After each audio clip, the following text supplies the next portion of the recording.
Hey, everybody. Welcome back to the Convo Couch. I am Fiorella, and I'm always weirded out by the intro, as you can tell. So we have a very awesome show. Tara Reade is going to join me. Tara Reade. I don't know why I didn't say it right. She will be joining me shortly at 1 p.m. Pacific Standard Time.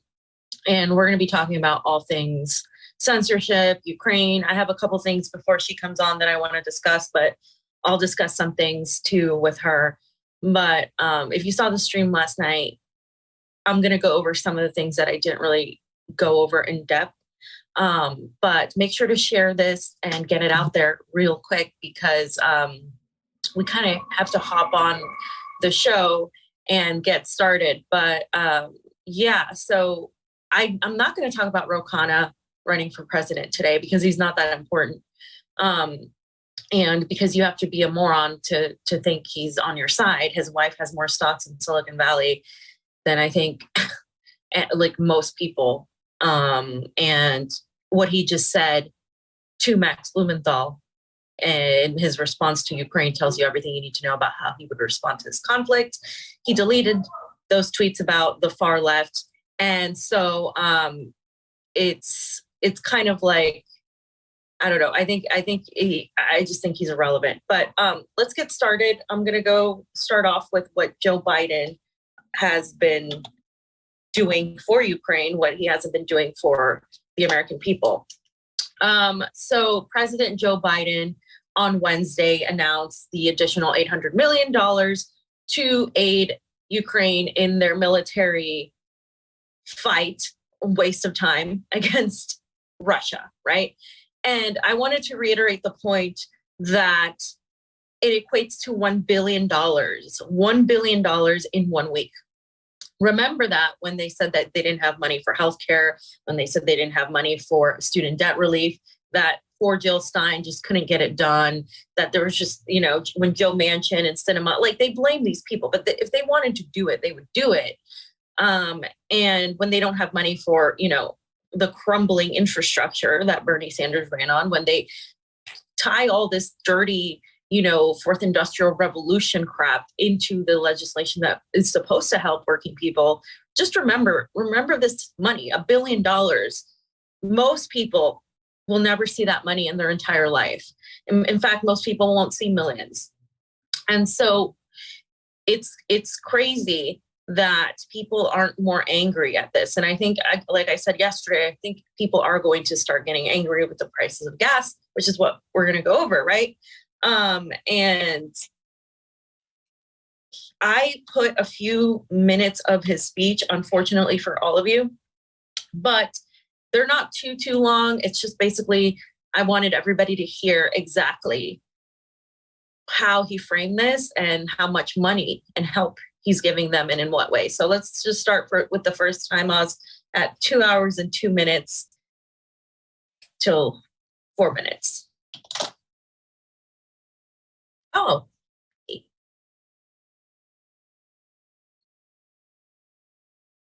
Hi. Hi. Can you hear me okay with my... They're an outrage to the world. Yes, I can hear you. So we're going to play these two clips and then I'll bring you on, okay? And our determination to make Putin pay a very heavy price.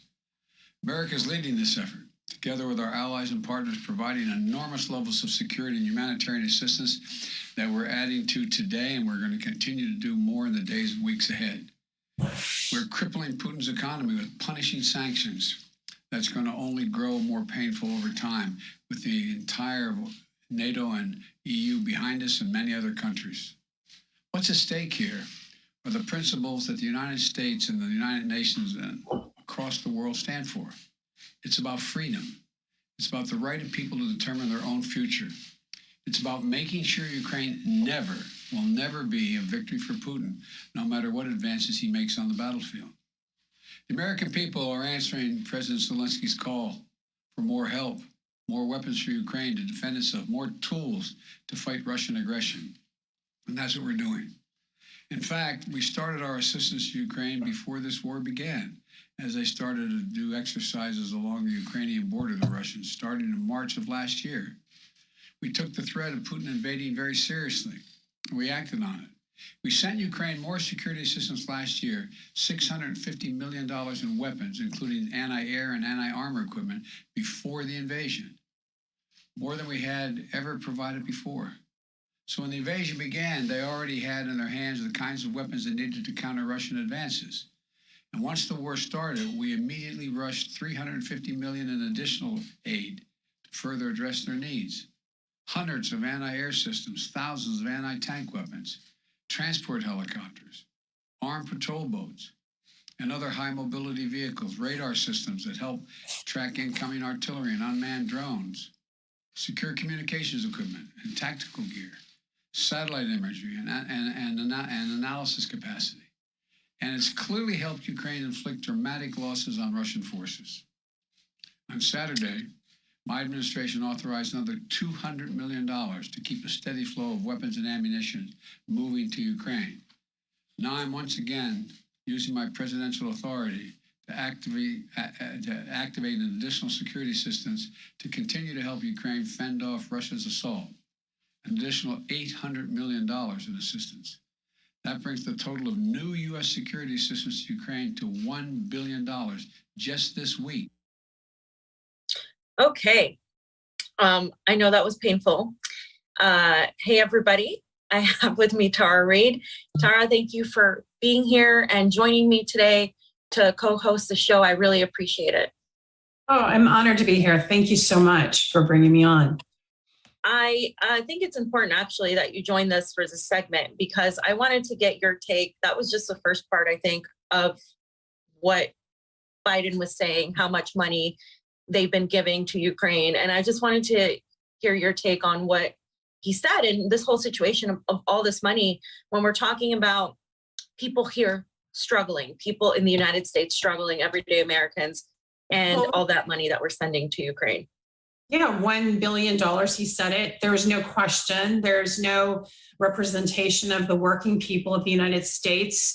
It's just manufactured consent, brought to you by Lockheed Martin and, Hewitt Aircraft and all the rest. And I think there was an article that came out yesterday that how many members of Congress are actually benefiting financially from the conflict right now.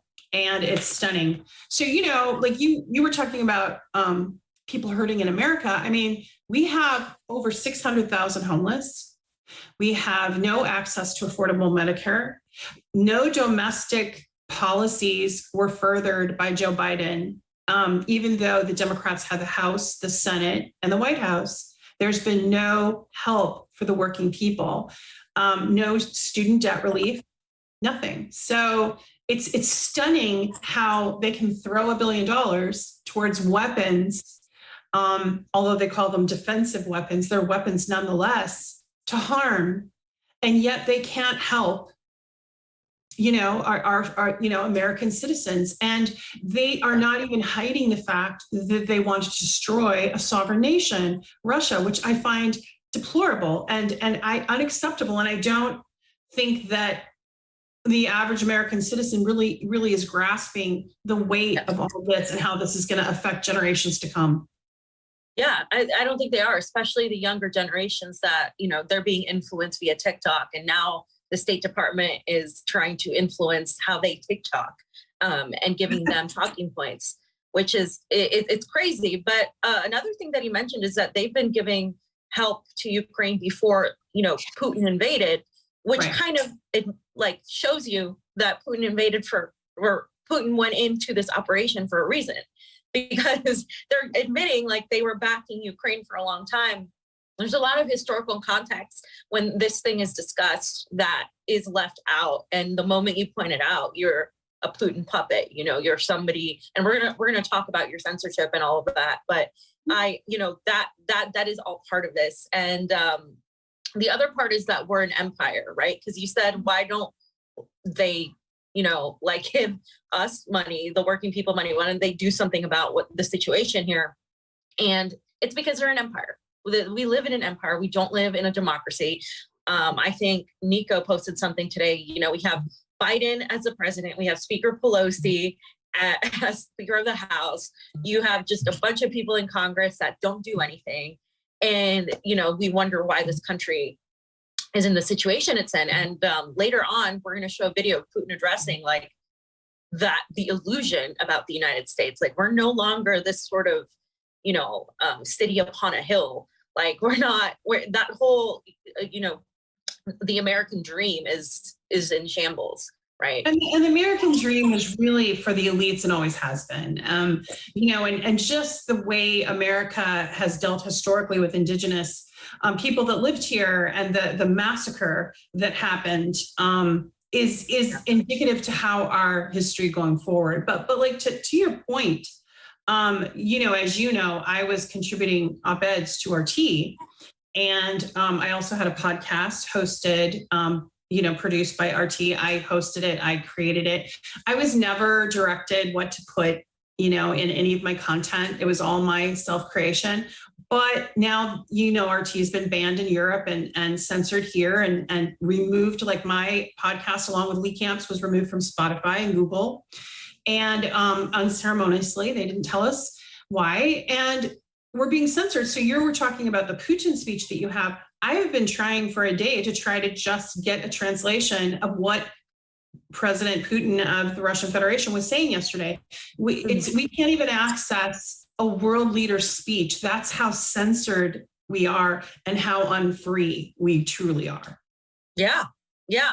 I mean, it was a joke, but somebody had put that Google Translate will stop translating into Russian. And it was a joke, but I don't put it past them to do that because that's where we're at. Let's hear the rest of Biden's speech, and then we'll talk about the rising gas prices, because I have to talk about that. I mean, it's insane right now. It is insane, yeah. Unprecedented assistance to Ukraine. It includes 800 anti-aircraft systems to make sure the Ukrainian military can continue to stop the planes and helicopters that have been attacking their people and to defend their Ukrainian airspace. And at the request of President Zelensky, we have identified and are helping Ukraine acquire additional longer-range anti-aircraft systems and the munitions for those systems. Our new assistance package also includes 9,000 anti-armor systems. These are portable, high accuracy shoulder-mounted missiles that the Ukrainian forces have been using with great effect to destroy invading tanks and armored vehicles. It'll include 7,000 small arms, machine guns, shotguns, grenade launchers to equip the Ukrainians, including the brave women and men who are defending their cities as civilians, and they're on the countryside as well. And as well as the ammunition, artillery, and mortar rounds to go with small arms, 20 million rounds in total, 20 million rounds. This will include drones, which demonstrates our commitment to sending our most cutting-edge systems to Ukraine for its defense. And we're not doing this alone. Our allies and partners have stepped up to provide significant shipments of security assistance and will continue to help facilitate these deliveries as well. The United States and our allies and partners are fully committed to surging weapons of assistance to the Ukrainians. And more will be coming as we source additional stocks of equipment that we're ready to transfer. Now I want to be honest with you. This could be a long and difficult battle, but the American people will be steadfast in our support of the people of Ukraine in the face of Putin's immoral, unethical attacks on civilian populations. We are united in our abhorrence of Putin's depraved onslaught, and we're going to continue to have their backs as they fight for their freedom, their democracy, their very survival.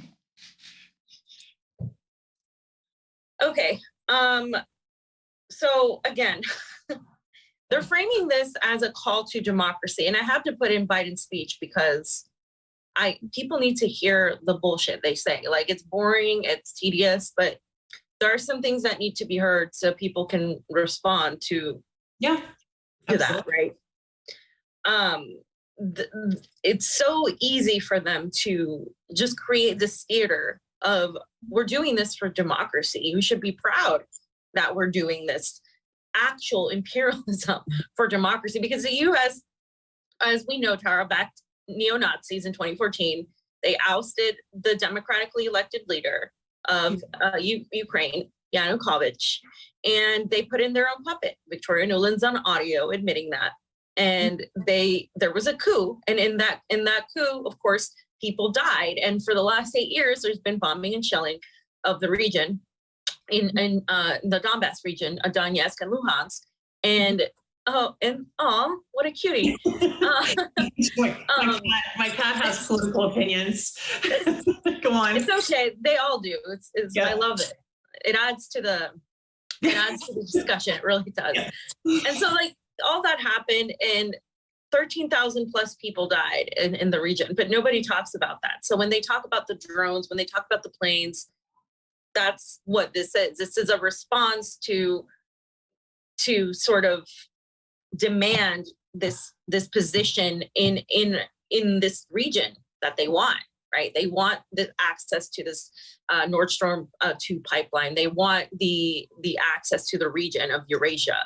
This is not about Ukraine. This is about the United States and NATO waging a proxy war with Russia, because they've never liked Russia. Exactly. Yeah, this is all about the domination of the fuel industry. And also, of course, they've already made calls here to reopen the Keystone pipeline, and, to start looking at federal lands that were protected and the ocean along the coast, and fracking again, which they already know does a lot of damage and causes problems. But again, I had been saying, as since 2020, that Joe Biden's administration, because I know some of the people and had worked, they're still there, some of them, with some of them that wanted a war with Russia. And there's no question with the rhetoric where they were going. They were unwilling to diplomatically compromise. And I want to go back to something originally that you said that was really interesting. Will we ever know, because of the censorship, why President Putin went in at the time that he did? Truly, because they're calling everything Russian misinformation. But actually what's coming out now is there was 30 biolabs in Ukraine, US funded, with pathogens and very dangerous, things that could have happened. There was a planned massacre that was going to occur in the Donbass region, and there was a sense of urgency. So, there's another side to this story, and we're just not being allowed to hear it. You can hear it if you go to George Galloway. You can hear it if you listen to Caleb Maupin, if you go to my content, if you try, but you have to dig around. But just as a normal citizen, it's hard. And going back to what you're pointing out now, a lot of this isn't about even ideological issues with America. America just wants economic world global domination. And it's not a unipolar world anymore. It's a multipolar world. Exactly. And that's why you can see the cries of the empire kind of trying to stop the multipolar world from happening, right? So Oz, here's a gas prices chart. I'm going to read this because this is crazy. So gas prices, and this is from Marca News, gas prices are reaching record highs all across the US, but one state is at the top. Prices can also vary widely by state, but the average right now in the US is about $4.33 per gallon. This is as of like 2 days ago. But in 9 states, it's more than $4.50 per gallon. So the price of gas is also $1.54 higher than a year ago. And so obviously you can guess where the highest gas prices are. California, particularly San Francisco Bay Area in California at $5.79 per gallon. And the lowest average is in Oklahoma and Tulsa at $3.80 per gallon. Now, people don't make a lot of money in Oklahoma. People are supposed to make more money in San Francisco. In fact, a family that makes about $100,000 and has 2 kids cannot afford to live in San Francisco anymore. The rent is obviously ridiculous. The gas prices, you can see in this picture, $8.75 in some places in California. It's insane. It's absolutely insane. And then you think about who lives farther away from work, right? And it's poor people who have had to drive long distances. So who is this affecting the most? And by the way, this didn't begin with Russia. This was from a while ago. And I'm just going to finish up here and then we'll talk about it, because in 2021, the gas price average was $2.86 per gallon, right? And so it increased, it increased like ridiculously now. And so energy prices, of course, are also the thing that are contributing to this. It's not just the Putin situation with Russia. No. It's this and the inflation too that we has been outpacing wages, right? And I think I skipped one, Oz. So the average driver covers about 39 miles per day, and their vehicle averages about 24.2 miles per gallon of gas. So it's about $9.26 in gas per day in California, $6.15 in Kansas. So it's like $100 difference. But at the end of the day, it's a lot of money. And the pandemic before and the inflation and now this is going to lead to very, very bad things that I don't think people realize how bad it's going to get. No, I mean, we're going to have a food shortage within a month, or two. And bluntly, I live in I live in the Pacific Northwest, so I have access to a lot of organic local farms and whatever. But, a lot of people do not have that access, especially if you're in an urban area, and it's going to be hitting hard. I mean, wheat prices are going to be, at the roof. I don't think it hasn't hit yet. It's starting to hit with the fuel prices, like you said. In my area, I'm getting the same prices. I think the highest I saw was $7 per gallon. Because in metro areas and rural areas, sometimes rural areas tend to do that. And we also need to look at price gouging too. So in certain areas that are raising the price, they're literally just kind of, raking it in before they get caught, so to speak. Price gouging. But yeah, this is going to hurt everything. We just came out of a pandemic and people were trying to rebuild, right? And dealing with health issues. And we don't even have, and we're just kind of coming out from a lot of small businesses that were shut down and unable to function. And now they're not going to be able to get the supplies they need to function. So it's a mess. And they were talking about putting sanctions on China because they were siding with Russia, I think that would be the death toll. They would be so dumb. It would throw us into an unprecedented recession that I don't think. Absolutely. Already they're talking about dumping the dollar and we're seeing the effects. Yeah.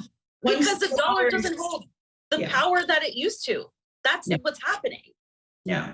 Wait, and I don't know if it's even reversible. And I have to ask you, because you're watching this along with me, what are the elites' plan? What is the game plan? What is the end game? Because it seems like they're heading us towards World War III, which is no one wins. Everyone loses. I mean, there's no, you could be one of the few people left in a bunker, but do you want to live like that? Exactly. What is that? Yeah. And that's something that I would love to discuss further when we get into the World Economic Forum and all of these issues. Because if you've been paying attention, I didn't put it in the folder this time, but if you've been paying attention, Tulsi Gabbard has been speaking a lot against this war. And if you notice, they took her and Putin off the World Economic Forum website, which is interesting because that's one of the criticisms people had of Putin. They have of Tulsi that they were still involved in that because it's basically a bunch of billionaire oligarchs planning how they're going to control the world. It's not a conspiracy. That's what they do. They literally talk about how we're going to deal with overpopulation, how we're going to deal with this, in the environment and all of that, and how they've manipulated environmental issues to try to get so much money out of the activism without actually doing anything. And they're privatizing everything, right? And the whole motto of it is you'll own nothing and you'll love it. And you can go back and find articles about this because they plainly admit it. And I think that's what it is. I think that's the game plan, is to make the American people, or the people, not just American, of the West, entirely dependent on the government. And that's not communism. That's not, but that's how they're framing it. They're like, oh, that's how the right frames it, right? These are all like, this is communism. This is communism. No, it's fascism. It's authoritarianism. It's fascism. It's because we're not in control. Well, it's fascism, and we're supporting like $1 billion that's going over to Ukraine. Those are neo-fascists. Zelensky sat there and gave a speech to Congress about wanting the no-fly zone. Hey, let's have World War III. Come on, right? And on his T-shirt, you could see an iron cross. Yes. Well, an iron cross, and most people don't know what that is, but that's a Nazi emblem. They're not even hiding it. They didn't blur it. it's sitting right there for everyone to see. And like not one Western media outlet commented on it. You saw some people ask, hey, what's that symbol? And I'm like, that's an Iron Cross. Like, be scared of that.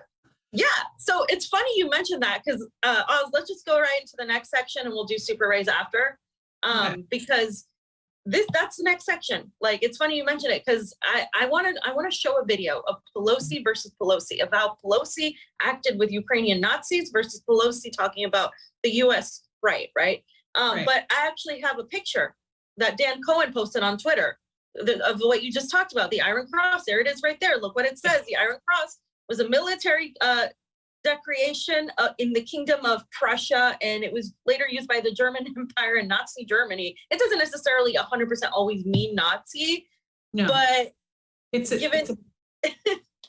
no, I mean, I actually have one. I have one that my mother gave me from Malta that her friend had given her, a boyfriend that had given her, who was, internationally, they actually fought the Nazis, but he was an Iron Cross from the family. But it is, later on, it meant that. Originally from Prussia, it did not. You're right. Mm-hmm.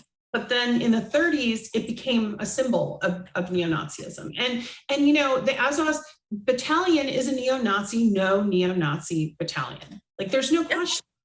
And they were trying to say that was Russian disinformation, and now they're admitting, okay, yes, there was. Yeah. So they're just like chasing their own tail.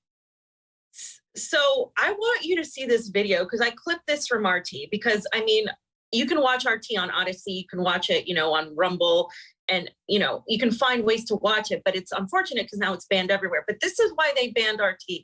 Take a look at Nancy Pelosi, what she said when she introduced Zelensky versus what she said about white supremacy in North America. Nancy Pelosi on Wednesday introduced the Ukrainian president's speech to Congress with the Glory to Ukraine salute. Members of Congress, I have the high privilege and distinct honor of presenting to you the President of Ukraine, Vladimir Zelensky. Slava Ukraina! Slava Ukraina! The slogans you've just heard are translated as Glory to Ukraine and Glory to the Heroes, key nationalist slogans since the Ukrainian coup of 2014. The roots lie with various Ukrainian nationalist groups in the first half of the 20th century, most notably an organization headed by Stepan Bandera, a notorious Nazi collaborator. But that doesn't seem to bother Nancy Pelosi, despite previously declaring that the very thing Bandera championed was America's biggest terrorism concern. White supremacy is the biggest bucket of concern when it comes to domestic terrorism. Xenophobia, white supremacy, and availability of guns are an explosive combination that we must disconnect. We're working now on a resolution. We'll see when we bring it to the floor that will, again, speak out against anti-Semitism, anti-Islamophobia, anti-white supremacy in all the forms that it takes, that our country has no place for this.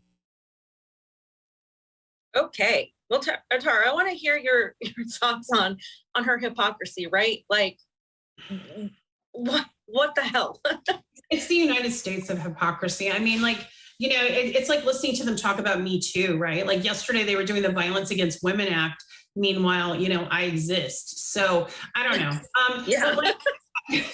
But going back to what you're saying, she in 2014, and Madon, Julian Assange bravely with WikiLeaks exposed the crimes that happened and how America backed the coup that was done by neo-Nazis. And there were members of the Ukrainian government held at gunpoint, putting in provisions about, not allowing Russian nationals to speak Russia and other things, and we backed that coup. And so I don't understand how America can get behind this. You had 14,000 Russian nationals that died in the Donbass region in 8 years.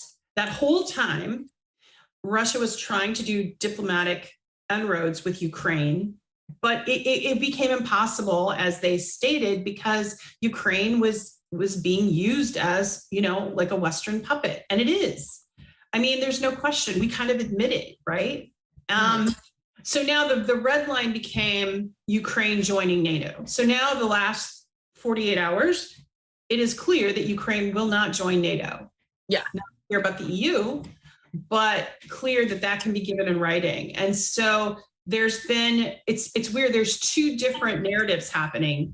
So you heard Nancy Pelosi yesterday going on about wanting MiGs and so on, and no fly zone. I mean, she was all like, let's have World War III. But meanwhile, you had Ukrainians leadership meeting with Russian leadership, maybe trying to find neutrality and peace.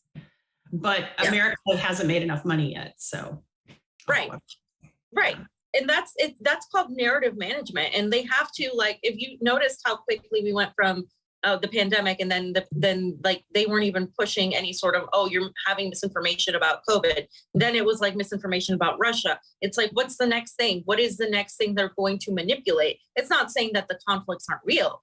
It's saying that the conflicts are manipulated. The issues are being exploited for a certain narrative. And I wanted to go back to what her issue was, because that's my issue with a lot of the left here in the United States, is that I don't know what's happened, but a lot of people are on the left are supporting neo-Nazis. Essentially, they're supporting the State Department talking points. Anti-war people. Yeah, you're right. Yeah, right. Because I mean, when it comes to this, exactly like her, they talk about white supremacy in the United States, which is, I mean, hello, it's the United States, of course. Like this country's foundation, okay, was the foundation on slavery and white supremacy. We know this, okay. But when you have a bunch of this narrative that they took, right, where January 6th was once again exploited to say that, you know, there was these insurrectionists that were going to take over the government, and that was never going to happen. But it was just this thing that was exploited to label everybody as domestic violent extremists, and have everybody, especially people that are actually like anti-imperialists, be in danger now of anything. And they use those people that were out there protesting, right?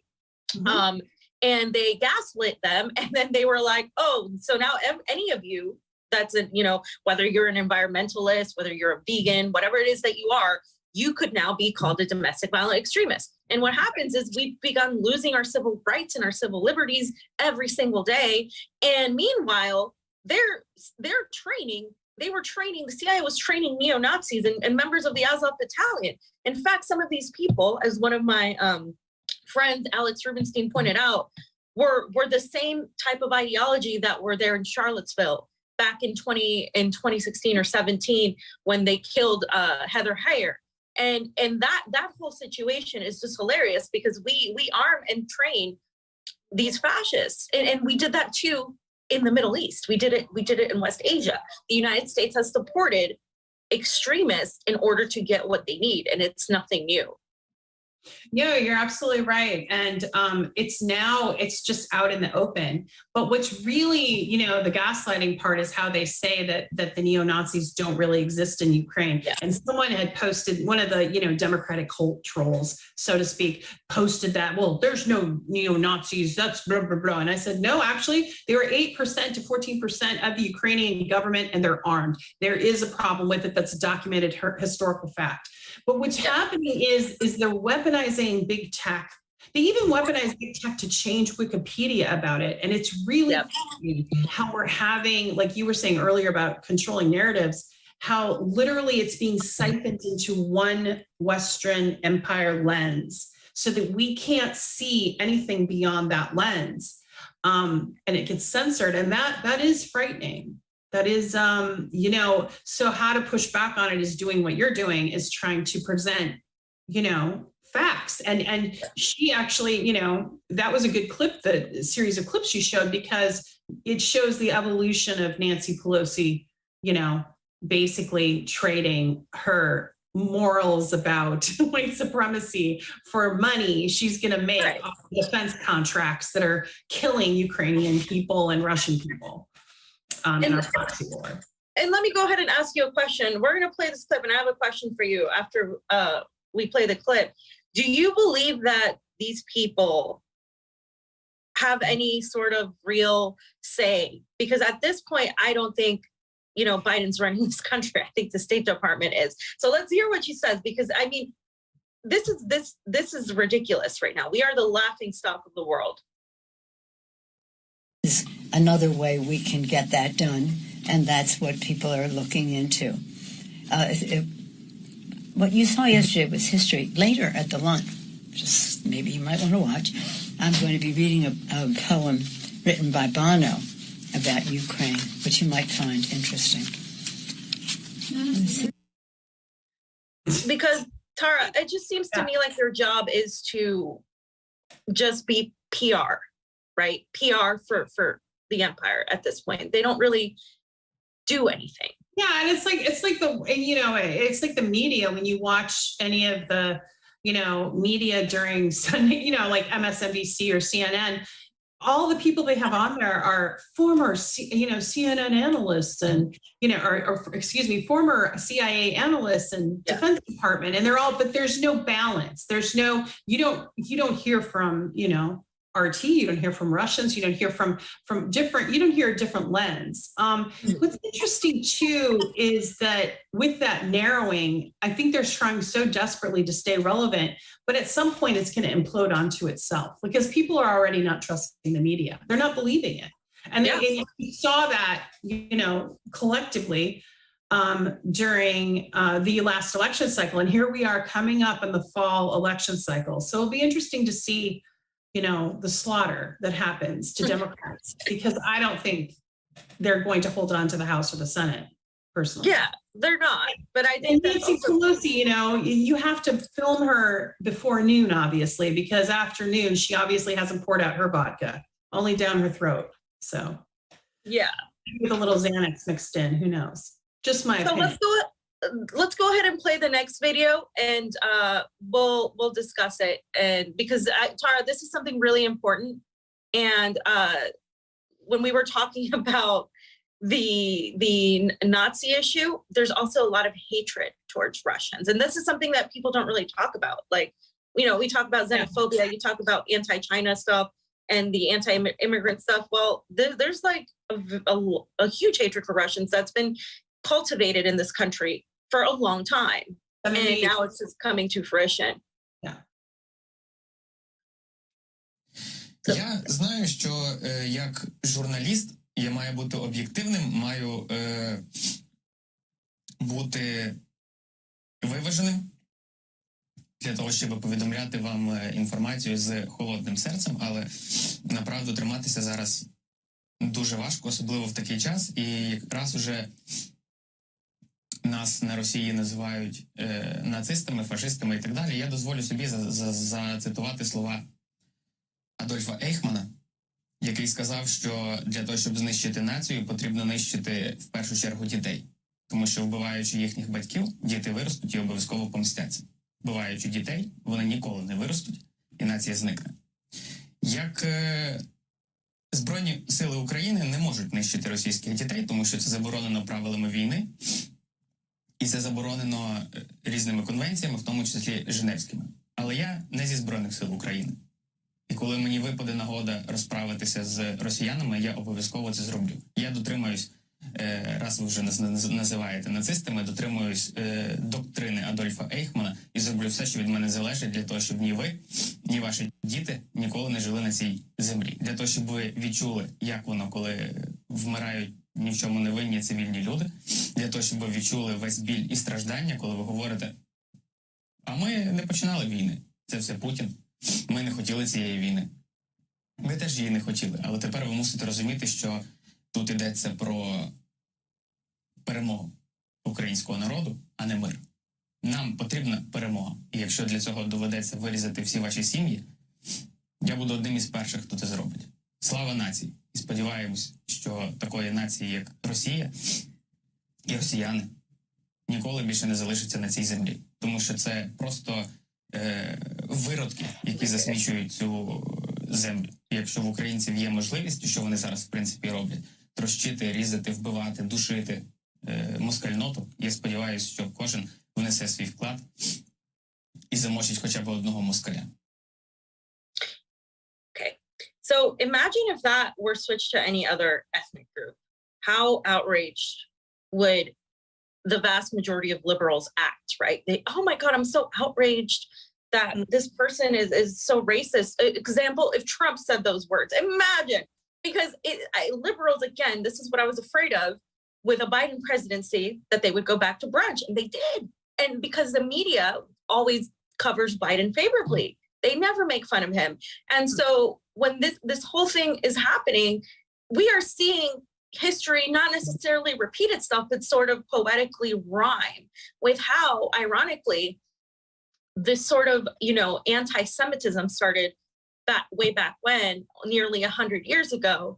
And that led to World War II, and it led to, the murder of 6 million plus Jewish people. Well, that's sort of ideal that leads to the destruction of people. And that's what's been happening. Those are the kind of people that have taken over the Donetsk and Luhansk region. And this is why they wanted to be independent of Ukraine. Well, more objectively, they took over the Ukrainian government, and they've said it as much. They've said, they embrace who they are. They don't hold back. They say, oh, we're only 10% or so of the government, but we're the most powerful. We're highly influential. So, it's disgusting hearing that, but it's also like, hello, this is what the United States has been backing for a long time. Exactly. And, in that clip, you heard him say it, he quoted Eichmann. That's not more neo-Nazi than that, quoting directly, talking about killing Russian children. I mean, that's deplorable. And Russophobia has been going on for 70 years.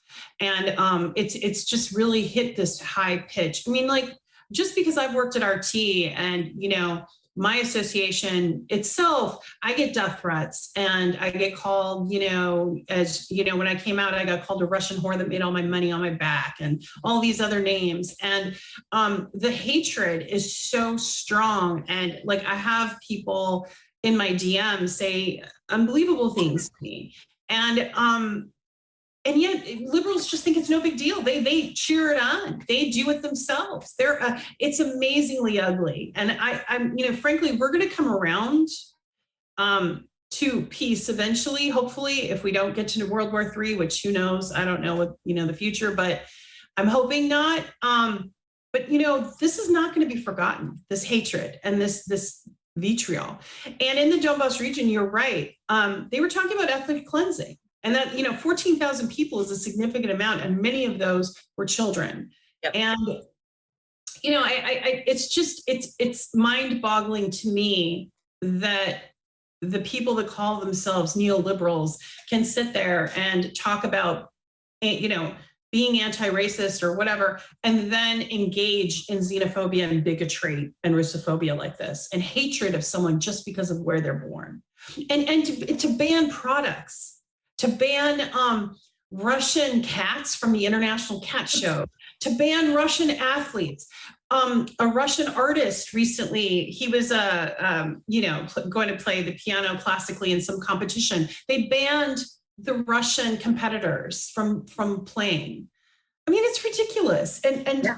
This point of history is going to be looked at with such scorn, I really believe. Yeah, I believe too. And it's so symbolic, right? How American is that? The same way they treat everything.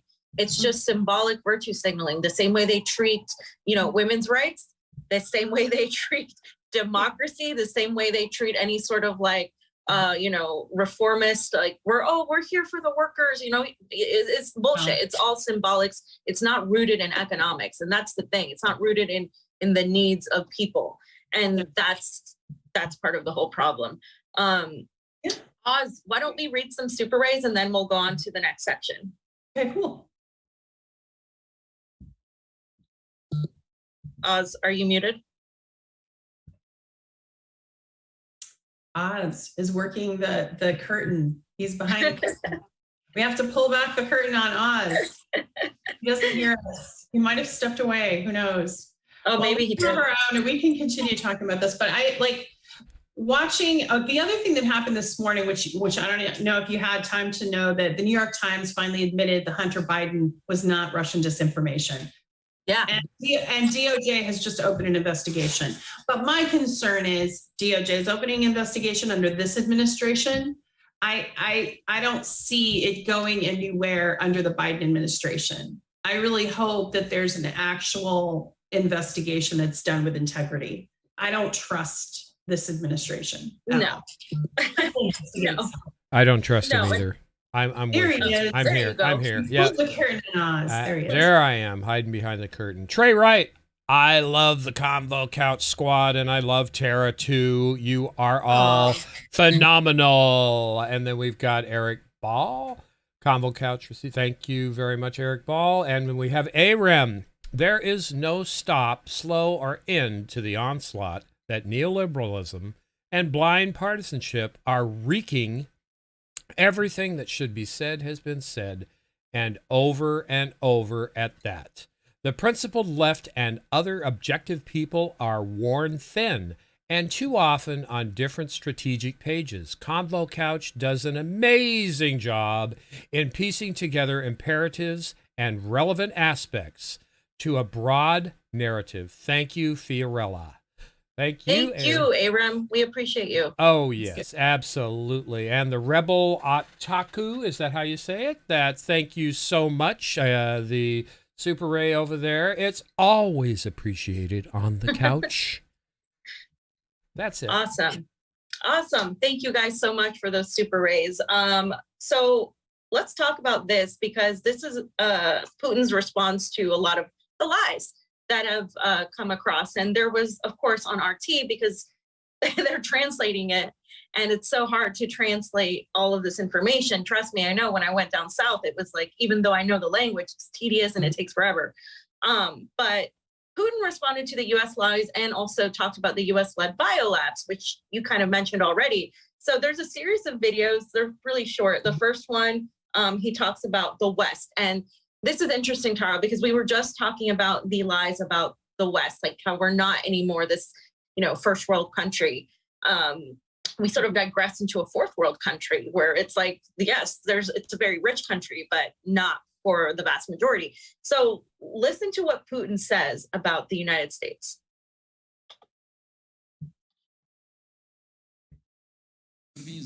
And we have data from international organizations that show that social problems, even in the leading Western countries, have exacerbated in recent years. There is more inequality, there is a bigger chasm between poor and rich. We see more and more racial and ethnic conflicts. This myth about Western society, about this so-called golden billion, is getting destroyed. Now the entire planet has to pay for the ambitions of the West, for their attempts by any means to preserve their domination in the world that is slipping away. So what are your thoughts on that? It seems pretty accurate. That's true. He's speaking truth to power there. It's like, it reminds me of his 2007 speech when he talked about, again, he talked about the West trying to create a unipolar world and domination, and it's continuing, but now he's kind of recognizing the economic collapse. And, for him to say that, he's a very cautious, conservative leader. Yeah. He's been doing, over a couple of decades, we've watched the evolution of him, the way he kind of presents information. And for him to say that, it is significant. It's very significant and interesting. And we're living in the decline. We're in the belly of the beast, right? Yeah. So, we're living it. And, we go to the shelves, we see them empty. We go to try to get fuel. It's too much. We can't, the simplest thing can become really difficult. Accessing healthcare that's affordable. Our infrastructure is a mess. Like basically we have a few, we don't call them oligarchs, they should be called, but I call them oligarchs, American oligarchs that are, particularly with big tech, that are just raking in profits. And there's never been a bigger, divide between the elites and the poor. There's no middle class. And when you get rid of the bourgeois, look what happened in Russia historically, look what happened in France. You get rid of the middle class, there's a problem. So what the elites are trying to do is make it so that we are so exhausted, maybe we won't push back. But I think President Putin made some good points. And he's speaking the truth about how the world is shifting away from this unipolar to multipolar. Absolutely. He is making all the points, he's saying all the things that are wrong with this country. Specifically, I mean, he even mentioned racial and ethnic tensions and inequality and the poor. I mean, he talked about this. He talks about things that our president should be talking about, like, and addressing, right? Like our leaders, but they're not, because they I know, and I get so much crap because I have, had spoken openly that I believe Russian, leadership had some good points, and I had some things to say, and I supported it. And of course, I got pushed back on. But look, I'm not looking at it from a nationalistic point of view. I'm not looking at it from, oh, I'm a patriot or I'm not a patriot. I'm looking at it from a practical point of view of a person, of a citizen. I'm working class. I don't make much money. I don't have access to that kind of power. So he's speaking the truth. This is my reality. This is a lot of my friends' reality. This is a lot of people I know. This is what they're living in. And it's good to hear a world leader say it, even if it's not the one, that I live in that country. I mean, I live, in this country, because they're just trying to oppress us. They're, American politicians are trying to keep us just educated enough to run the machines, right? Like George Carlin said, but not educated enough to really know what's going on.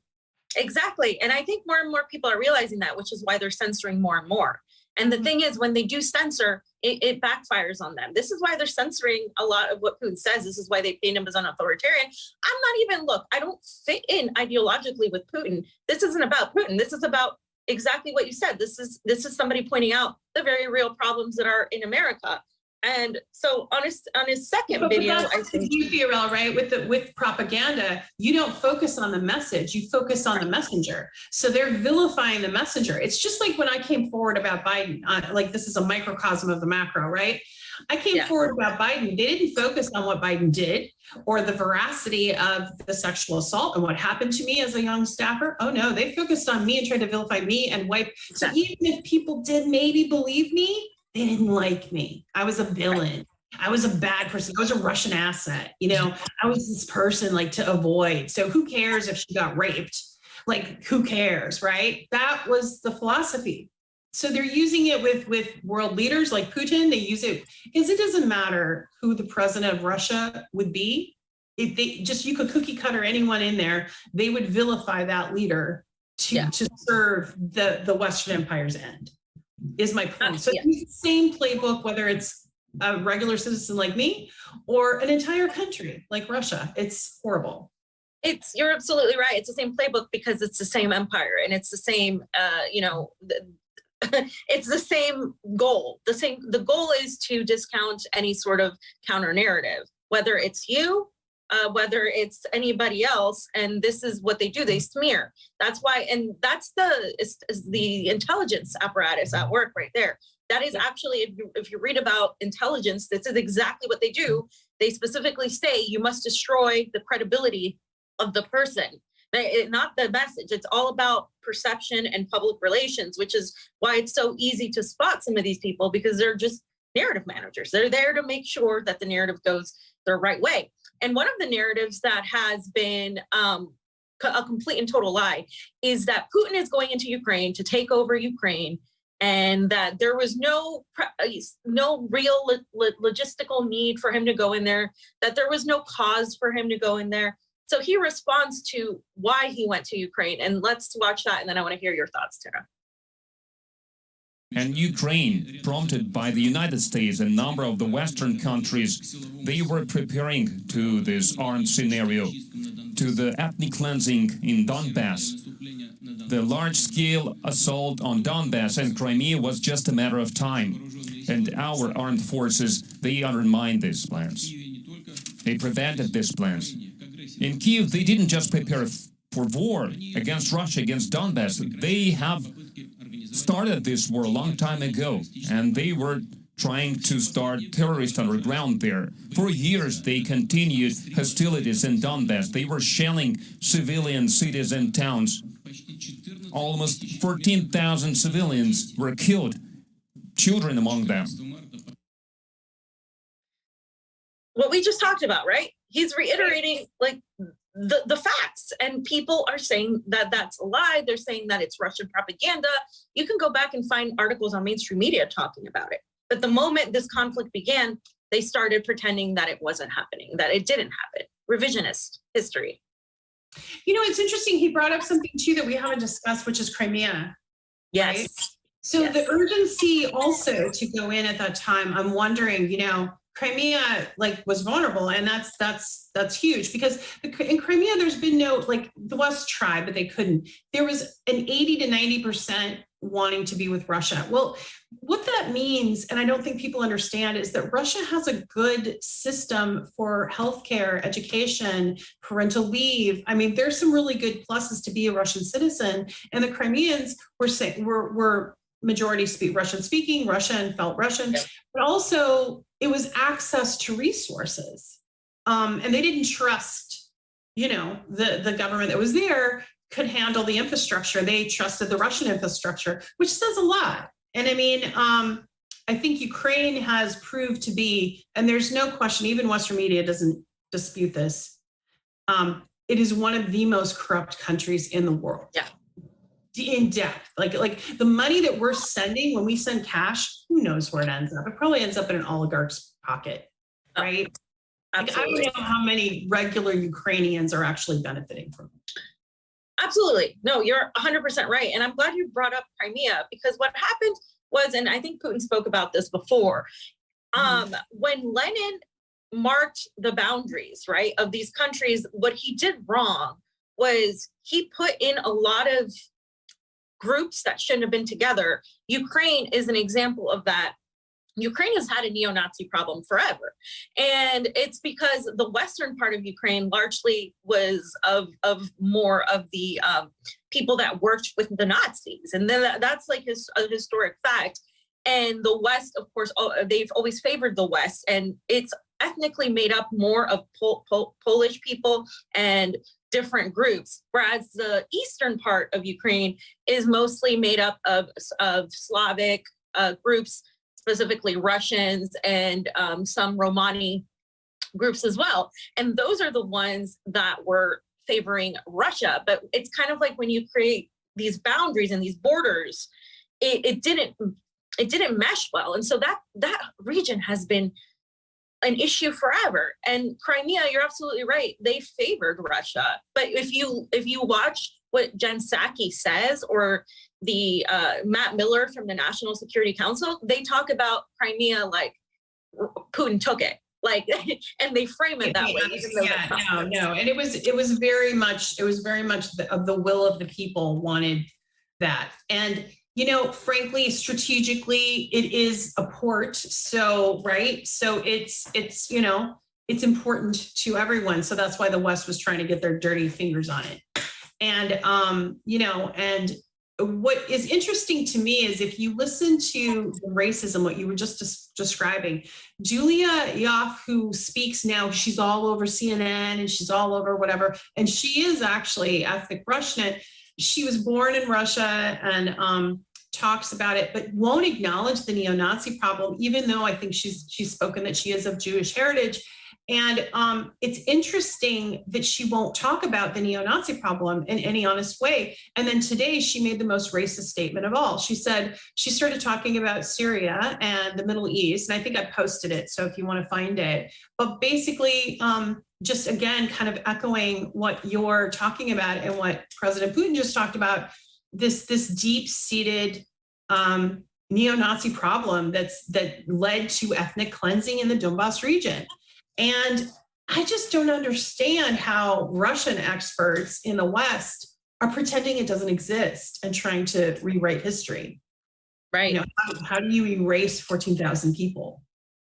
Right. And I think it's the minimizing of warmongers is a part of it. It's what we do, right? Remember when Bush sat eating M&Ms or whatever they were eating with Michelle Obama, and they rehabilitated George W. Bush, they've rehabilitated John McCain, they've rehabilitated Dick Cheney. So this is something that the United States, both Democrats and Republicans, shake hands and make love when it comes to war and money. And this is nothing new that they're doing. And like I said before, if Hitler were alive today, they would be having lunch with him and talking about how awful Putin is, because that's the American way of doing things. That's the empire. So yeah. I mean, and the pulling out of all the companies America did out of Russia. I mean, some of those companies, maybe Russia will be better off. Like the last time we did sanctions like this, they developed dairy products that ended up being really renowned in Europe, and like some of their award-winning cheeses and things like that. I mean, Russia is rich with resources. Yes. And so I think it's a mistake. Plus, because Russia has a close relationship with China, both in proximity and their relationship is positive in their trade and their economic trade. I think you're going to have India not be so neutral. They're going to end up going to the east. I think all eyes are going to the east economically. Yes. And this is some sort of philosophical thing. This is just practical economics. Yes. And anyone involved with business is probably sitting back going, okay, how do I disentangle myself from the West? And live, right, to see the day. Because I think that this is the death knell. And so what we're seeing, this big censorship, this big push, is all kind of just the last gasp of the Western Empire. Wow, that was beautifully said. That was beautifully said. I think we have to clip that one out, because that is exactly what I've been trying to say this whole time. It is like the last screams of the empire, like trying to claw its way out of this black hole that it's put itself in, because this is what it's put itself in. And there's no going back now, because if you pay any sort of attention to any sort of economics at all, you know that Russia has China in the east. They have the global south. They have India. India will work with them absolutely 100%. They don't need the United States. South Africa. Mm-hmm. They have in Africa in general, and also, by the way, the United States is an import country, right? So we rely on importing everything, whereas Russia has been prepping itself for these sanctions for a while. Mm-hmm. And just like every other country we sanction, they have to find ways around it, and they have to find ways to deal with it. Example, Nicaragua, self-sufficient. They produce most of their food inside the country. Well, Russia has other avenues and other markets on top of the preparation. So not saying that sanctions won't hurt Russia. They will. They absolutely are hurting people, but they will be fine in the long run. Right. Will not. That's a question for you. That brings me to Venezuela. What was your thought about us going on our knees to the president that America will not acknowledge and then beg for oil? Was that kind of interesting? Yeah. So I was just going to say that I think that Venezuela is doing what they would be doing, like what they should be doing, like demanding. They're wanting to demand some sort of power, and by the United States obviously going to Maduro, obviously Juan Guaido is now irrelevant, which is why he came out and was protesting. And it's hilarious watching after failed attempted coups, and Juan Guaido is the president, them to be like, hey guys, and it just shows you how little power the United States has. And by the way, between us here, all the fans watching, I do think Russia was some sort of like, hey, Venezuela, go get what you need, because it's not like Venezuela is going to sit on the side of the United States against Russia. No way. If you watch any of the coverage from Nicolas Maduro and his government, you can tell that they constantly talk about the United States and NATO are the aggressors here. Russia is trying to end a war, not begin it. And so they're not going to do that. They know what time it is, and they know that there's a multipolar shift right now happening. So that's a good line. I'm going to remember that line. They know what time it is. Yep. Yeah, I think we all know what time it is. Yes. And it's not daylight savings. So no, thank God. That's at least they did something right with that. It was like that kind of blip went through the news about the daylight. So it's just like, you know what, guys, we're about to face World War III, and finally you're going to put into that. Yeah, right. It's a cartoon. We live in a cartoon, as my friend Steve says. So this next one is just kind of reiterating the fact that Putin does not want to occupy Ukraine, because that's what I get constantly told. Oh, he's equating him to Hitler in the Sudetenland, right? Oh, he's going to take over Ukraine, and then he's going to take over the world, and he completely denies it in this video. Okay. So we have exerted all ways to resolve the matter peacefully.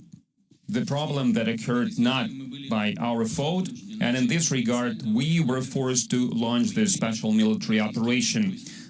The Russian troops near Kiev, near other Ukrainian city, has nothing to do with our intention to occupy the country. That's not our objective. So there it is, straight from the horse's mouth. Why would he lie? What? I mean, that's the thing. Why? There's no reason. There's no yeah, he said it, you know. It's interesting because yeah, and people are, the clips that you got are so hard to get. I mean, what I wanted to see was his entire speech, and I've been looking on Odyssey, I've been looking on Rumble, but I can't find the entire speech translated for easy access. And so that tells you everything if they don't want us to hear what he has to say, because he's dropping he's dropping a different kind of bomb. He's dropping truth bombs, the truth and telling what's going on. And I think, going back to what you were saying about, censorship, that what we're talking about right now, having to work so hard to just get the truth because they're trying so hard to control that narrative. And I remember one question I was always being asked when I was coming forward about Joe Biden is, if you could do it over, what would you do? Or what would you advise other survivors? And I remember back then talking about writing my book, I would talk about control your own narrative. And that's the thing. When they take that narrative away and they make it something else, that's the problem. So we're not getting the truth. We're not finding out what's really going on, why we're fighting a proxy war against Russia and Ukraine. We're not finding out why almost $1 billion is going to another country when our citizens are in dire need here in America of assistance.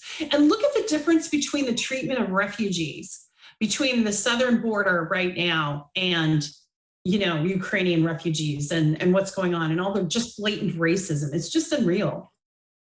It's racism, and it's also the fact that Russia is seen as a powerful aggressor, and they're weaponizing Ukraine as a country to sort of build this thing. But people don't even realize, Palestinians have been speaking out against this a lot, and I think more of them should. I would love to hear more of their perspectives. I want to have, because it's like ridiculous. Somebody did a meme with the Ukrainian flag that said "Free Palestine." Because I mean, maybe this was your question. Yeah, you see all these celebrities doing all their fundraising. I'm sorry, but they don't need any fundraising. They're fine, and most of the money will not go where you think it's going. Believe me. No. It won't. And it's not saying anything against Ukrainian people themselves. It's simply a corrupt system. It's a corrupt system that they're working in. And it's hard. I mean, it's nice to want to help people, but what about the, 10,000 Yemeni children that have died in the last 5 years? What about the 1 million children that are starving in Afghanistan because Joe Biden decided to pull their aid? What about them? Why don't we see their flags? Why don't we see their faces? Why don't we see the celebrities trotting out their little GoFundMes for refugees in dire need and in desperate circumstances? Because there's no benefit to the United States empire and weapons manufacturers really to help them. That's one of the reasons the United States didn't go into Rwanda. That was the one thing they one of the more recent conflicts that they should have intervened much more quickly, and they did it. And they don't when they intervene in Haiti, for example, they intervened for regime change. But do they allow Haitians to come in?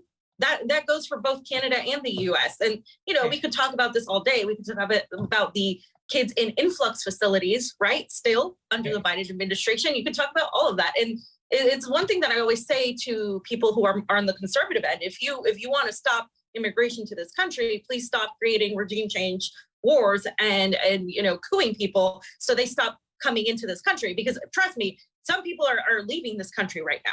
Okay, people this country is no longer even providing that much, and it's everything else that is put out there is like what Putin said. It's an illusion. It's an illusion. It's propaganda by Hollywood too that puts out all this propaganda. Look, have you seen, Tara, like all the Marvel movies that have come out recently? There's a reason for that. Yeah, like I don't watch them, and I've heard about them. I understand. And then it was funny because I wrote, this is kind of a funny thing. I wrote this, I had to do some research for this piece that I wrote. I wanted to write a piece about Russophobia, and this is before the war broke out. I wrote it about Russophobia in Hollywood against Russian women. And it's one of the last pieces I did for RT before everything, got shut down. And here in the States. And I remember when I was doing my research, the editor said, well, have you seen that James Bond movie? And I said, you know what? I've never seen a James Bond movie.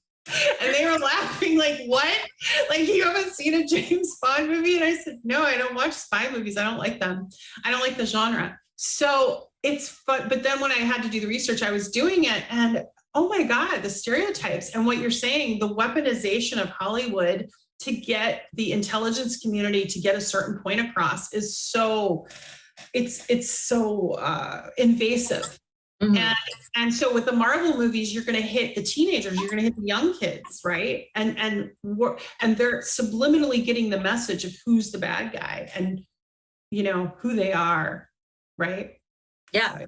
No, you hit it on the nose, absolutely. And it's crazy when you figure it out how propagandized we are from the moment we're born to the moment we die.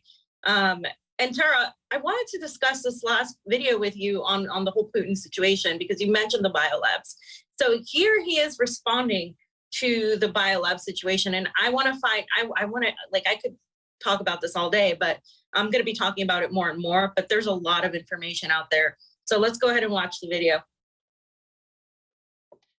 In Ukraine, there was a network of dozens of laboratories led by and financially supported by Pentagon, and they were carrying out military biological programs. They were experimenting with the strains of coronavirus, anthrax, cholera, African pig plague, and other deathly lethal pathogens. And now they are trying to mop up the evidence of this program. But we have every reason to believe that next to Russia, in Ukraine, next to Russian borders, they were basically creating components for biological weapon. And our numerous warns that such developments poses direct threat to the safety of Russia. They were rejected by Ukraine and by their patrons from the US. And they did it in a very brazen way. So I wanted to ask you, a lot of people are worried about nuclear war. Nuclear war is something, we should be worried about.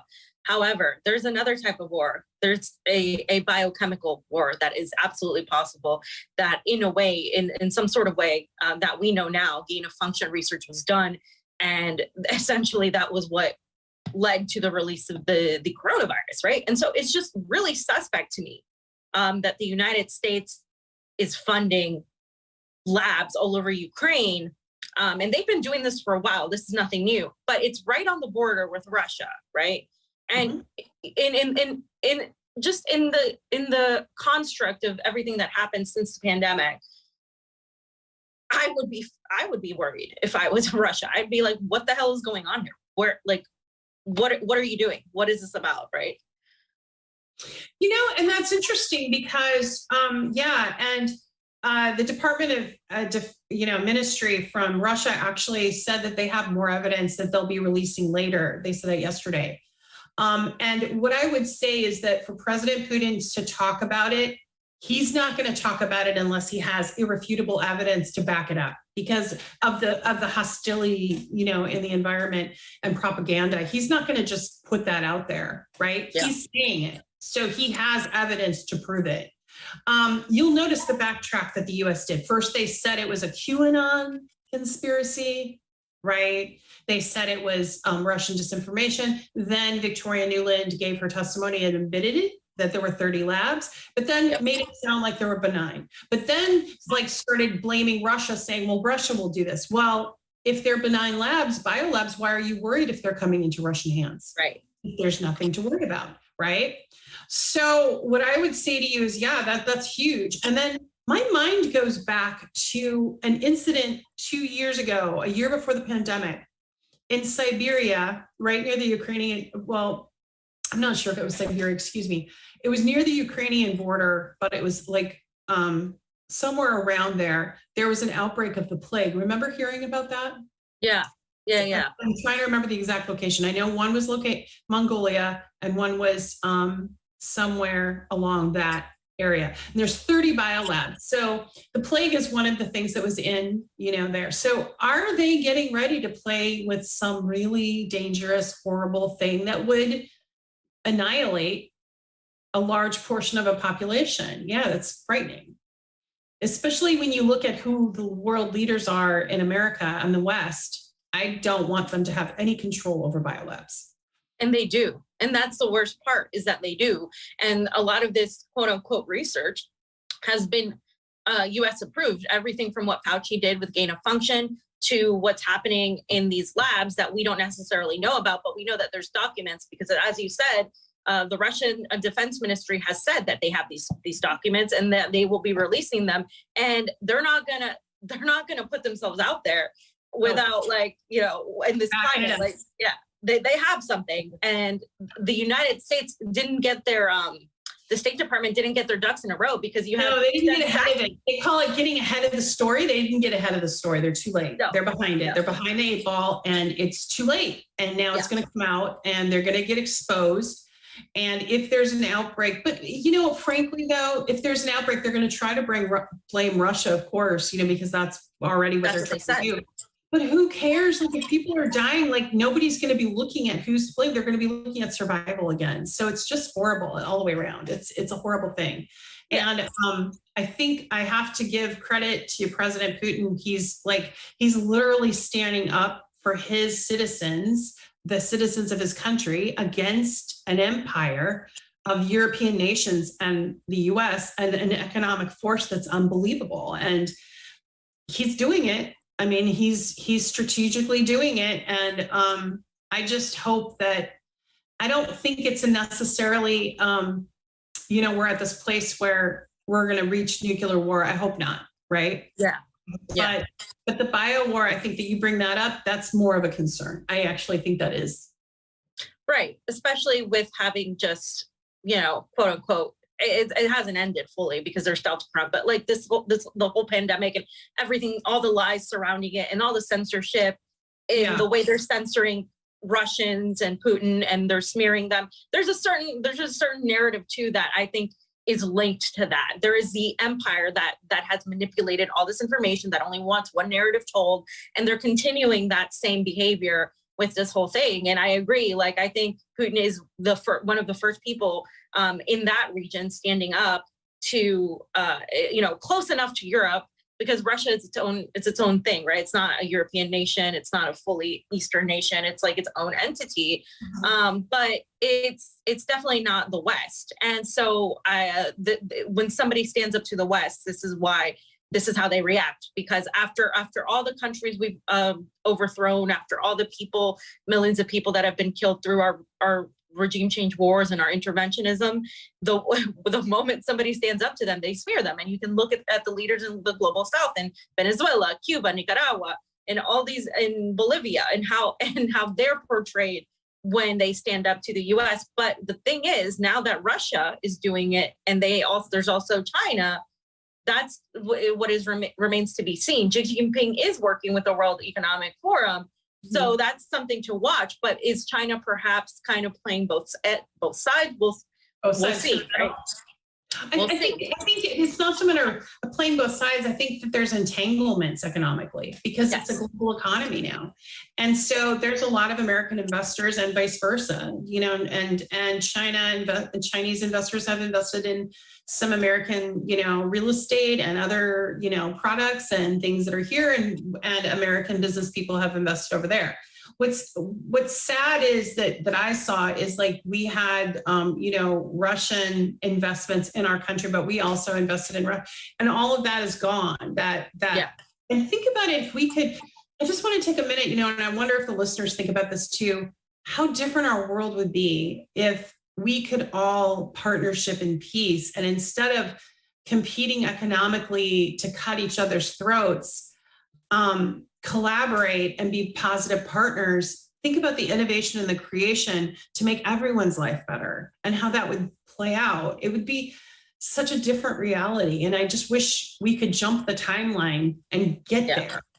Yeah. I think with President, I have to say this, and I know I'll get blowback for this, but it's true. What I've noticed about President Putin is he's very forward thinking. He's not like the Western leaders who are very kind of stodgy. They just think in the moment in their own profits, kind of their elitism. Yeah. I've noticed he's very, you've heard him talk about, technology in the future. And, I just think he's forward thinking, and that's why a lot of his population likes him and supports President Putin. So I think that whoever is leading Russia needs to be forward thinking, because we're leading to a different reality where robotics is going to be big. So a lot of jobs that we take for granted are not going to be available to us because they're going to be replaced with IT, with big tech. And think about how that could help us and not necessarily harm us, but create other jobs and other realities if we were all collaborating with China, Russia, and India, because all of those countries are very innovative technology, wise. Yeah, and that's the thing where, some people are intent on fighting the technology. I don't think we're going to be able to fight the technology. I just think we have to, the issue is the technology right now is in the wrong hands, right? Artificial intelligence is happening as we speak. Artificial intelligence is the future. Artificial intelligence is going to be doing medical operations. They're going to be flying airplanes. They already are. It's going to be so we're going to live a different reality in the future very quickly, because already artificial intelligence, they've already developed it enough to where it can be autonomous. So yeah, it's a new world. So as we're going through these chasm of change to the multipolar world, will the West open its eyes and kind of like look to innovation, or is it going to just look into destruction and war? I don't know. I think they're looking to innovation, but innovation into slavery, right? And innovation to weaponize technology to make us pretty much the slaves. The just collect information from us, make us reliant on the system, and make us good little cogs of the now technologically advanced machine. And that's essentially what it is. When you listen to what the predator class is, what I call them, because they're predators, what they talk about is they see human beings as a nuisance. They don't see this idea that you look at it from a very humanistic standpoint. Like if we just collaborated and, that's the ideal, that's what would make sense. But when you have a group of people that are psychopaths, because that's been proven. I mean, you could read so many studies on the people who have the most power. In order to do that, you have to be some sort of a psychopath, because you can't operate like from your standpoint, like as from a humanist approach and exploit people and become a millionaire. That's just completely contradictory to that approach, right? And so what we're seeing is the fight right now. I think there's the bigger fight in a more spiritual sense, in a bigger sense, is the fight against this sort of psychopathic, a nihilistic, let's take over the world and make it this global agenda and make human beings our slaves to continue reaping the benefits. And who cares if they die, because we don't need that many. They're taking too many resources. And the fight against people who believe in, in a better world and some sort of collaboration. That's the bigger fight, I think. You're right. Absolutely. Right on. Right on. So this last part section, I mean, we've kind of discussed everything, but I wanted to talk more about your censorship and like what exactly, how's that affected you? Because, I think I had Rachel Blevins on at a panel, and I know you were affected. I know Lee Camp was affected. So many people that worked for an RT America. And we have here, when Google removed your podcast and you said, hey, Google, why did you remove my podcast? The Politics of Survival, that discusses sexual assault survivors and their suppression. How much did your podcast actually discuss Russia? Not, I'm trying to think. I think one episode. Mm-hmm. Yeah, one episode with Brian McDonald. We talked about Ukraine when it was right before the war. So right before the military conflict. Yeah. Otherwise, the rest were like, I had on, Slavoj Žižek, who talked about how unfree we were, the philosopher. I had on Amy Frank, who started Never Alone Advocacy, which helps military, members who have been, sexually assaulted or domestic violence. I had on her and her whistleblowing about the military and their lack of response. Michaela Morlato, same subject matter. So yeah, a lot of it was, and then I had a couple of artistic people on, like Igor Lopatinic, Ron McClone, who's a comedian. So I had on different voices, just that were lesser heard, so to speak. Yeah. And I'm just like, they didn't give you any sort of like, hey, you broke this sort of violation, like this thing. It was just, you woke up and it was gone. It was gone. It was just pulled off. Just like Spotify, same thing. There's no notice. I think with Igor Lopatinic, who works with Oliver Stone, Ukraine on Fire, they got messages from YouTube that they were taking it down. I'm still on YouTube. I have a YouTube channel. You can find me, Tara Reade Author. And I know it's kind of hard to find, so I'm going to put a link tree up with the link to it for everyone. I'm going to do that today, get my link tree organized so everything is in one place. But Odyssey generously invited me to come on their platform. So Odyssey's good. But yeah, the censorship was really incredible. I worked for RT International, meaning I would submit op-eds. And that was a lot of writing work that I loved to do and sustained me. And then also a podcast that they produced. And so that was, shelved, obviously, when everything got banned.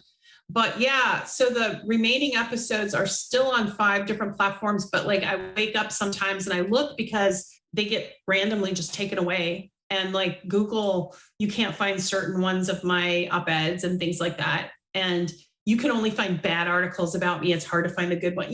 It's just games that big tech play because they can. So what I would say is for people that don't want to be censorship is you need to start speaking out, really support us that have gone independent. Rachel Blevins, Lee Camp, Farron, Caleb Maupin. Do what you can to support our endeavors as we move forward, because RT isn't coming back, unfortunately. I don't think RT America anytime soon. I don't know about RT being accessible again here in America until the Biden administration is gone. Like when they leave, maybe. So now I did want to say something regarding the censorship. Part of censorship is calling things propaganda, right? Or calling it disinformation. The Hunter Biden thing was one of those things where you had legitimate journalists like Glenn Greenwald, who's a very, esteemed investigative journalist, bring forth that story and have it be called Russian disinformation. Right. Now, Department of Justice, as of today, is opened an investigation into this. That will lead to the corruption and the enrichment of Joe Biden, about Burisma and about all the Ukrainian. We should not be engaged in giving Ukraine money, and he should not be engaged in this. There's a conflict of interest. He's abusing his power, and it's obvious. I think that it gives me hope that if there's it only takes one member of Congress to open an investigation into Joe Biden for the sexual misconduct and for what he did to me. And I think I've been said that I would go under oath. And I think other women that wanted to come forward that were afraid to because of what happened to me, seeing me smeared, I think it would allow a mechanism for them to come forward safely. But even if they don't, I should be able to seek restorative justice. And I want to see Joe Biden investigated. Yeah. I mean, he should be investigated. God, added to the list, right? Like, I mean, there's not a war that he hasn't been for ever. Like, he's always been on the wrong side of history. He shouldn't be president. He was selected to be president. He should be nowhere near power, but that's the kind of person that this empire props up. The more of a warmonger you are, the more of a horrible person you are, the more power you get. And that's how you move up in this country. And unfortunately, what happens is whether you're a sexual assault victim like you, or whether you're working for RT, you will get smeared if you do not toe the empire's narrative. And that's what we're I sort of got a double whammy there. Yeah, right. Yeah, but I really feel strongly that I have this sense of hope. Like, well, and what it might be based on is, you know, what happened to Cuomo, right? Like he became useless to the Democratic elites. So they threw him right under the bus because of the nursing home, you know, thing that happened. And then the sexual misconduct, they're just like, okay, here you go, goodbye. And so I'm wondering with this opening of this investigation, if it's a signal they're done with Biden, bye. So it's the beginning. Maybe. Goodbye. Yeah, one can only hope. I mean, they're still kind of trying to push him as this innocent ice cream eating grandfather that's never heard a fly. Right? That's what they're trying to push him as, but we know that that's not true. And you can look at the treatment that you received. You can also look at his voting record. You can look at every speech he's ever made. Like I said, on the wrong side of history, but it must be insane watching somebody like that for you hold the highest position of office in this country. I've never got to talk to you really about that. Like I'm trying to imagine how that would, because there are men that have, you know, disrespected me and assaulted me that I'm like, you should never, ever be anywhere near power. And to have that happen and then see this man in such a position of power, it just must be so infuriating, especially now with everything happening, right? And this administration. Yeah. And, you know, and I do feel the rage of it and the injustice of not having any justice around it, trying to get justice and being thwarted. I think that what's helping me is channeling that into, you know, helping other survivors, lifting other voices, but also, you know, picking topics that I feel strongly about. Like, you know, I want to, you know, help other survivors be able to have their voice. I want to push back against xenophobia and Russophobia. You know, I stand with RT. You know, it's so funny you brought this up because it reminds me, I had a journalist just a couple of weeks ago, right when the war broke out, who said, Tara, you have to denounce Putin. You have to say he's evil or this conversation's over. And this particular reporter has a lot of power, right? And I responded by saying, no, I'm not going to call him evil.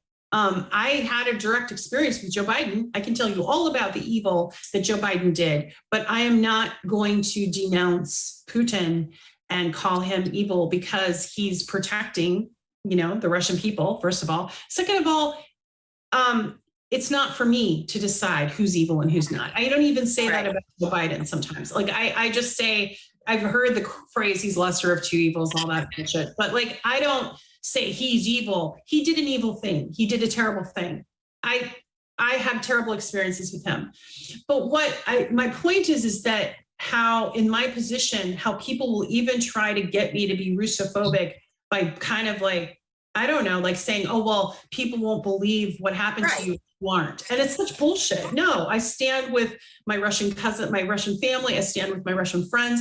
I stand with them and against xenophobia and Russophobia. And I understand how we came to this point in history. Doesn't mean I agree with every single thing, but I understand it. That's it. Yeah.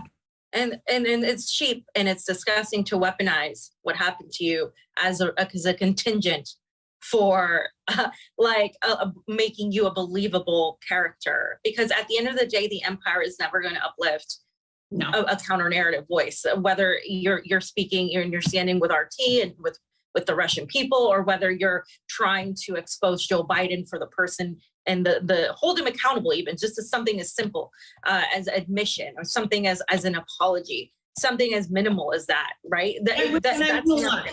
Yeah, I'm not going to pander to anyone. I am who I am, and my political beliefs have always been the same. What happened to me, my history with Joe Biden happened. I wish I could change it. I wish it didn't happen, but it did, and it's what I have to live with. And so I appreciate that, because it's so the censorship is just, there's different ways to censor. So you can like do what they did, which is take down RT basically and ban it. That's one very direct way. But the other way is to just, like you were saying earlier, to use the playbook of suppression, silencing, and then vilifying someone. So yeah, here we are. Here and we I are. to you too. You know, I've seen you get pretty strong pushback when you were pushing against the narratives of certain issues that came up, and you held your ground. So good for you. Well, it's kind of interesting, this whole situation, because a lot of people, I think some of the people that quit RT and started speaking out against, you know, the Putin and stuff, I think that people get scared, right? Because they're not used to hearing. They're like, clout chasing, right? They're trying to get jobs. That too. But in their career, protecting their career from, but for me, it's like, why would I want to work for CNN? Why would I want to work for mainstream media? Why would you want to work for the empire? And like, that's the thing too, is I'm so used to getting attacked all the time that any sort of, what, I mean, I get called a Putin bot, a Russian, like, how much is Putin paying you? But all of these things, right? And like, doesn't matter anymore, because you know that you're doing something right. Because at this point, if you're not being censored, if you're not being silenced, if you're not being attacked and called vicious names and getting threats, like, oh, you should see my DMs, like, you should go kill yourself, you should die, like all of the stuff, right? If I let that affect me in the negative, why am I here? Like, it actually propels me forward, because if that's not happening, then you're doing something wrong. Because you have to witness this whole propaganda that's happening right now, the brainwashing. I have never seen this much propaganda, even with the pandemic. This completely knocks everything out of the park.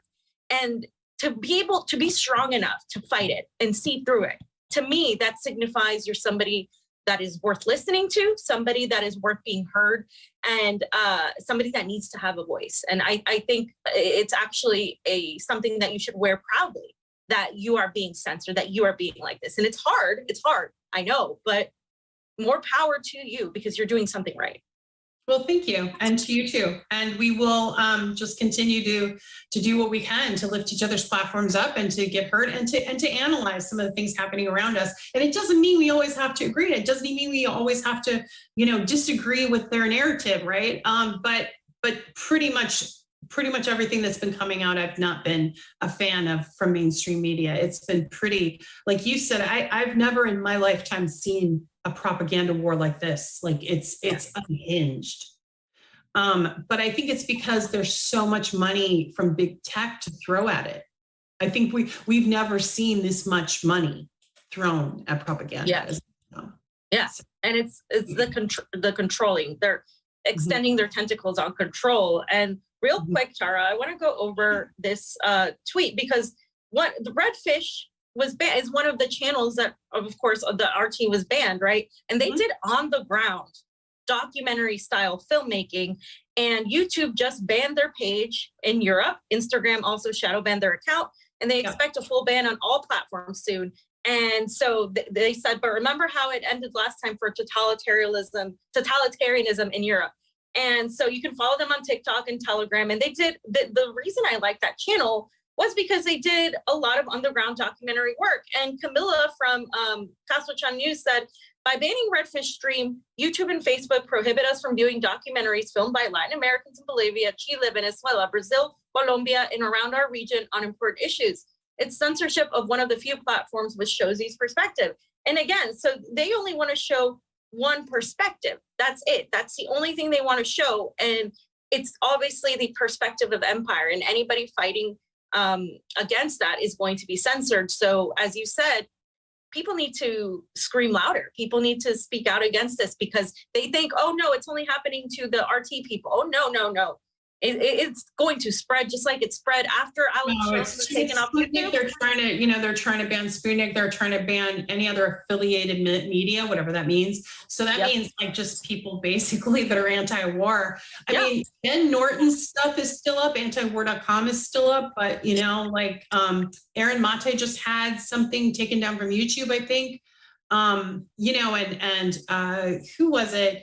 Someone else from The Hill. The Hill got banned for a week on YouTube, and then they got banned again. I think it was Tim Iverson. Yeah. So it's kind of all, they're kind of considered mainstream, and I don't even agree with every single thing they say, but I was like, okay, you're banning them. Like, okay, this is where we're going. Okay, we are going to, it's just, So when people, yeah. So I see that you posted my Patreon, and I have a PayPal that directly helps me. She writes 94@gmail.com. That's not an email. It's just my PayPal. That would really help, because I'm really having a struggle, as you can imagine. Most of us are. And so please just follow my stuff. I'm going to have more and more content available. I have a new interview coming out in the next 24 hours with Scott Ritter. And then next week I'll be doing something with Liza Blue on human trafficking. So some good stuff is coming. Wow. Yeah, I look forward to that. I really like what Scott Ritter says. That's awesome. And I wish you the best, Tara. We're going to be supporting you anytime you need anything you need. Just let us know. I like, it really sucks. It really, really, really sucks. Like what's happening with the censorship. And what we have to do is not go out, you know, and stay silent. It's like now you find other platforms, you build communities around this.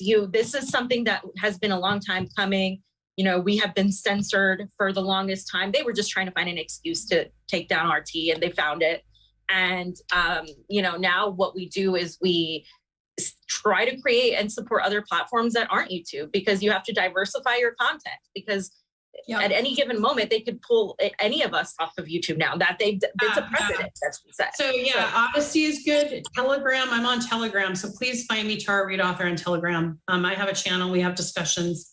And yeah, you're right. I mean, we've got to just keep, you're on Rothken. Rothken's great, you know, Rumble. You know, we just got to keep out there. So I will support you as well. And I really want to hear more about what's going on too, because all eyes soon will be on Venezuela, because I have a feeling if there is peace brokered somehow between Ukraine and Russia, then the empire's eyes are going to turn down to Venezuela. So yeah, you're right on that. You're right on that hunch. So guys, I'm going to go ahead and say bye to Tara. Thank you so much for being here. We really appreciate you, and I'll see you soon. And I'll let you know when the clips are shared, because we put them on clips too. Thank you so much. It was wonderful to talk with you. Take good care. You too. Bye-bye. Bye. Oz, if you want to go ahead and read some of the super rays real quick. Okay. Can you hear me okay? I can hear you, yes. All right. President Jafar, ? The mayor of Odessa / former president of Georgia, go figure, was getting paid $200,000 US a year from American funding. Imagine what Zelensky is being paid to keep the hard line with Russia. I absolutely agree, President Jafar. El Brilliante, great discussion, Fiorella. You are the person in independent media I go to first for information. I am a 58-year young woman. And then we have Eminem, great convo with two strong, whip-smart people. So thank you so much for those super rays. It's always appreciated on the couch. Thank you, Oz, for imitating Costa there. Thank you so much for watching, guys. We really appreciate you. And please go ahead and give Tara Reade a follow on her YouTube, on her Patreon, and on her PayPal, please. Got one more super ray just popped in. There's do panic, yes. Thank you for the super ray. It's certainly appreciated by everybody here at the couch. Awesome.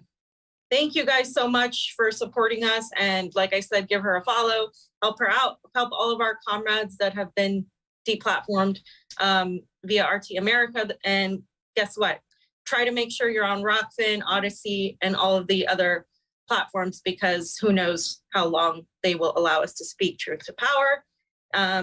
If you're not being censored, you're not doing something right. So see you tomorrow. We have a very special guest tomorrow. I will make a thing, or I will put it out there. We have Gonzalo Lera, who is in Ukraine. He has his own YouTube, and he is going to come on and talk about what is going on in Ukraine.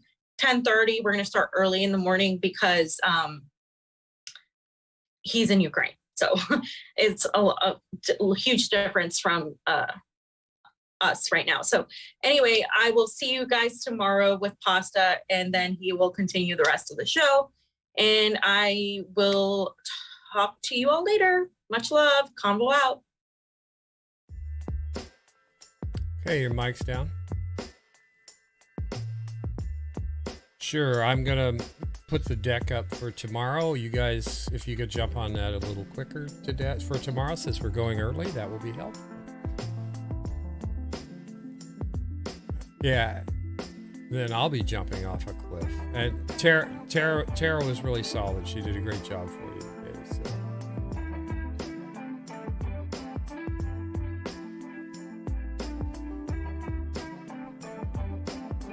Shanda counted between YouTube and Rockfin and God knows what over on Facebook. You had over 500 people watching you today. I haven't put one in. I don't see anyone that was. Oh, thanks.